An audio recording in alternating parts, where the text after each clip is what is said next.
सहायक प्राध्यापक भुवन मालती teacher training college Motihari से। मैं आप लोग को आज का वीडियो में बताने जा रहा हूँ समंक डेटा। समंक मतलब डेटा। डेटा क्या, डेटा किसे कहते हैं, डेटा के प्रकार, ये मैं बताने जा रहा हूँ।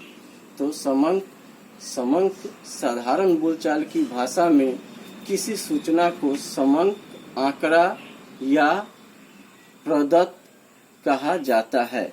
इस सूचना के प्राप्त होने के स्रोत या विधि कुछ भी हो सकते हैं। अतः किसी भी डेटा को प्राप्त करने की होने वाली सूचनाओं को समंक कहा जाता है। समंक डेटा जो है कि कोई भी अनुसंधान अगर हम करते हैं तो डेटा कलेक्ट करना होता है, समंक का संग्रहण करना होता है। तो इसके कई प्रकार होते हैं, मतलब ये समंक के प्रकार हम जानेंगे आज के टॉपिक को। समंक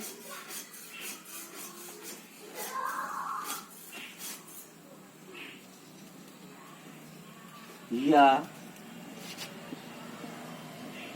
डाटा के प्रकार। मुख्य रूप से समंक के दो प्रकार होते हैं, डेटा के दो प्रकार होते हैं।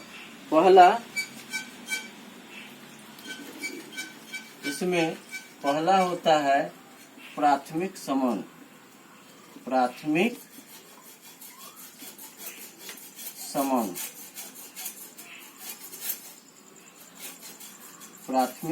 समंक जिसको इंग्लिश में प्राइमरी डेटा कहते हैं।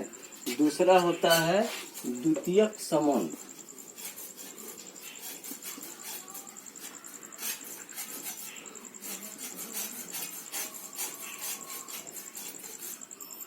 द्वितीयक समंक।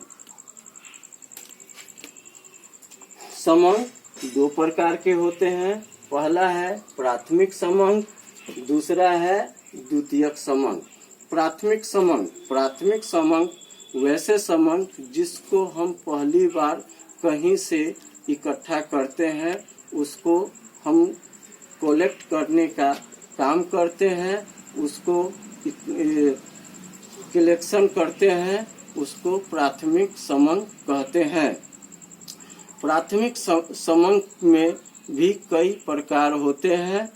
इसमें को इकट्ठा करने के लिए हमें कई एक विधि का उपयोग करना होता है, जिसमें से सबसे पहला है प्रेक्षण विधि।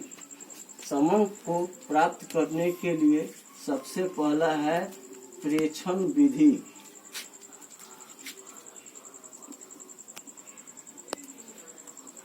प्रेक्षण विधि को इंग्लिश में हम ऑब्जर्वेशन मेथड कहते हैं। इसमें होता क्या है कि प्राथमिक समंक के संकलन के लिए प्रेक्षण विधि का उपयोग सामान्यतः सबसे अधिक किया जाता है।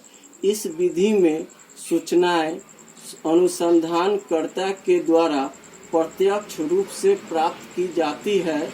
यहाँ प्रतिक्रिया करने वाले से पूछ कर सूचनाएं अर्थात समंक या आंकड़े एकत्र किए जाते हैं।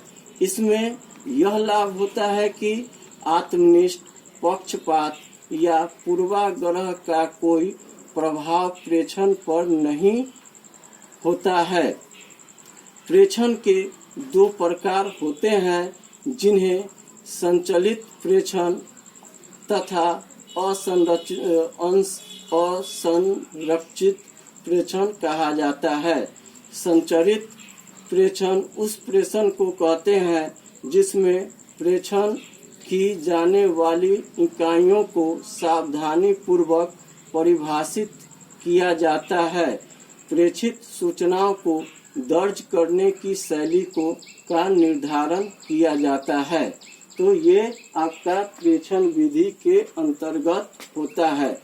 दूसरा विधि है, मतलब ये कि प्राथमिक डेटा या आंकड़ा या समंग संग्रहण का दूसरा विधि होता है साक्षात्कार विधि। दूसरा जो है वह है साक्षात्कार विधि। साक्षात्कार विधि, साक्षात्कार मतलब इंटरव्यू मेथड के अंतर्गत साक्षात्कार एक शोध विधि या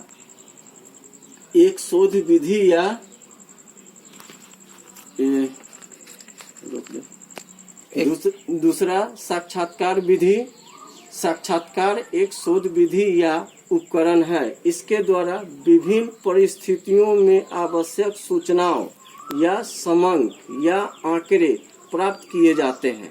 अनुसंधानकर्ता सूचनाओं से कुछ आवश्यक सूचना दाता जो होते हैं, जो सूचना हमें देते हैं, उनसे कुछ आवश्यक प्रश्न पूछते हैं और उसके द्वारा दिए गए उत्तरों के आधार पर संगत सूचनाएं समंग प्राप्त करते हैं।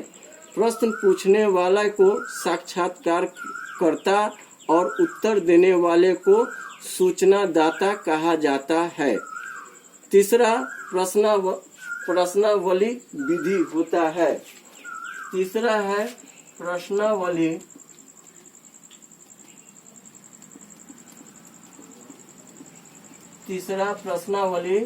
विधि। पहला प्रेक्षण विधि, दूसरा साक्षात्कार विधि, तीसरा प्रश्नावली विधि। प्रश्नावली विधि के अंतर्गत प्राथमिक समंग संग्रहण की एक विधि प्रश्नावली है। प्रश्नावली में अनेक प्रश्न लिखा रहता है जिसका संबंध किसी विषय से रहता है। उत्तर देने वाले अपनी इच्छा से उस प्रश्नों के उत्तर देते हैं। समंग संग्रहण के लिए इस विधि का उपयोग शोधकर्ता करते हैं तथा आवश्यक सूचनाएं एकत्रित करते हैं।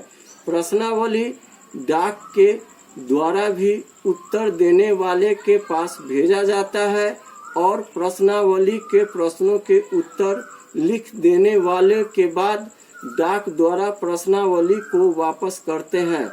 ऐसे में प्रश्नावली को डाक प्रश्नावली विधि भी कहा जाता है। इसके बाद चौथा विधि अनुसूची विधि होता है। चौथा विधि अनुसूची विधि। अनुसूची विधि। पहला प्रेक्षण विधि, दूसरा साक्षात्कार विधि, तीसरा प्रश्नावली विधि, चौथा अनुसूची विधि। अनुसूची विधि में प्राथमिक समंग के संग्रहण के लिए अनुसूची विधि का प्रयोग किया जाता है। अनुसूची का तात्पर्य प्रश्नों के एक समूह से है जो एक पेज पर लिखे होते हैं। अनुसंधानकर्ता अनुसूची के साथ प्रश्नों के लिस्ट के साथ उत्तर देने वाले के पास जाते हैं तथा प्रश्नों को पूछ कर उसके द्वारा दिए गए उत्तरों को खाली जगह पर लिखते हैं। ये अनुसूची विधि कहलाता है।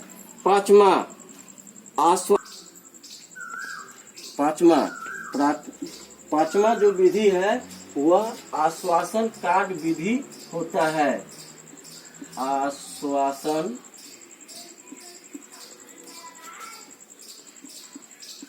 कार्ड विधि।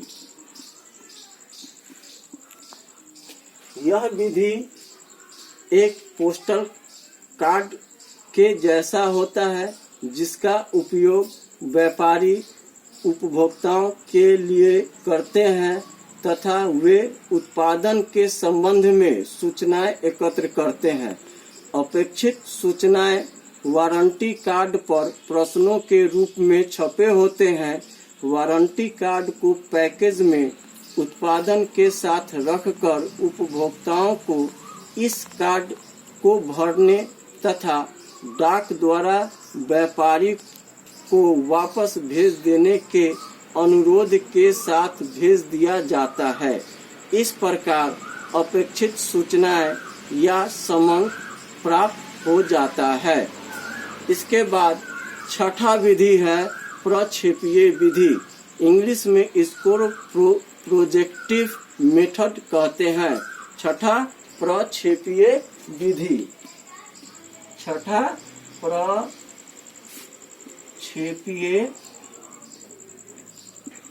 विधि। प्रक्षेपीय विधि। प्रक्षेपीय विधि को अप्रत्यक्ष साक्षात्कार विधि भी कहा जाता है। प्रक्षेपी विधि में व्यक्ति अचेतन रूप से अपने प्रेरकों, इच्छाओं या अभिप्रायों को व्यक्त कर देता है। इस तरह अनुसंधानकर्ता अपने अध्ययन संबंधी उसके भावों, मनोवृत्तियों, मूल्यों आदि से संबंधित सूचनाएं या समंक प्राप्त कर लेते हैं। तो ये प्राथमिक समंक संग्रहण की 6 विधि होती है, जिसमें से पहला प्रेषण विधि है, दूसरा साक्षात्कार विधि है, तीसरा प्रश्नावली विधि है, चौथा अनुसूची विधि है, पांचवा आश्वासन कार्ड विधि है, छठा प्रक्षेपीय विधि होते हैं। अब बात करें द्वितीय समंक संग्रहण की विधि। तो द्वितीय समंक संग्रहण की मुख्य रूप से 3 विधि होती है। पहला व्यक्ति अध्ययन विधि। पहला जो है इसका व्यक्ति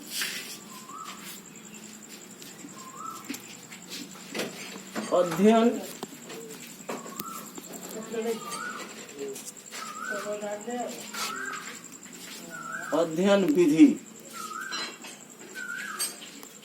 व्यक्ति अध्ययन विधि को अंग्रेजी में हम केस स्टडी मेथड कहते हैं। इसमें द्वितीय समंक के संग्रहण के लिए व्यक्ति अध्ययन विधि का उपयोग व्यापक रूप से किया जाता है। इस विधि द्वारा व्यक्ति के संपूर्ण जीवन काल में घटित घटनाओं के आलोक में आवश्यक सूचनाएं प्राप्त की जाती है। इस तर्क के आधार पर इस विधि को व्यक्ति इतिहास विधि भी कहा जाता है। इस विधि के द्वारा किसी व्यक्ति, संस्था या समूह के संबंध में अतीत से लेकर वर्तमान तक की घटनाओं का विश्लेषण करके आवश्यक सूचनाएं या समंक का संग्रहण किया जाता है। इसमें द्वितीय समंक संग्रहण की दूसरी विधि है प्रकाशित समंक के स्रोत। दूसरा है इसका प्रकाशित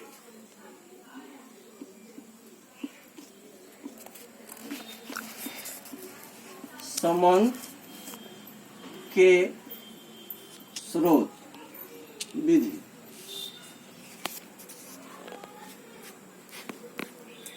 इसके अंतर्गत द्वितीय समंक के 2 प्रकार हैं, जिन्हें प्रकाशित समंक तथा अप्रकाशित समंक कहा जाता है।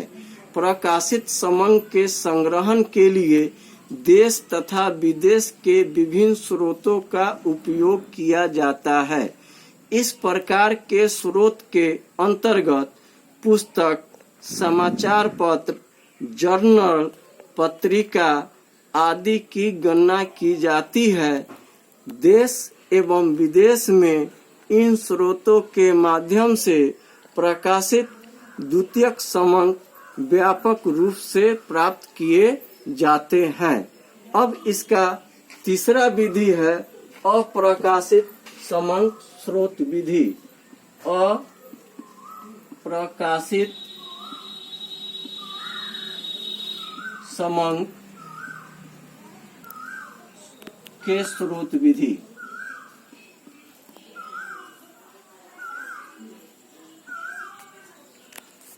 द्वितीयक समंग संग्रहण के लिए तीसरा अप्रकाशित समंग के स्रोत की विधि का भी उपयोग किया जाता है। इसमें अप्रकाशित समंग को प्राप्त करने के लिए कई तरह के स्रोतों का उपयोग किया जाता है, जिनमें डायरी, पत्र, अप्रकाशित जीवनी, आत्मकथा आदि मुख्य हैं। इन स्रोतों के आधार पर अप्रकाशित समंग को प्राप्त किया जाता है। तो द्वितीयक समंग संग्रहण में ये 3 विधि का उपयोग किया जाता है और प्राथमिक समंग संग्रहण में 6 विधि का उपयोग किया जाता है। तो आज के वीडियो में इतना ही। अगले वीडियो में और कुछ अलग प्रकरण लेके मैं आऊँगा। आज के लिए बस इतना ही। धन्यवाद।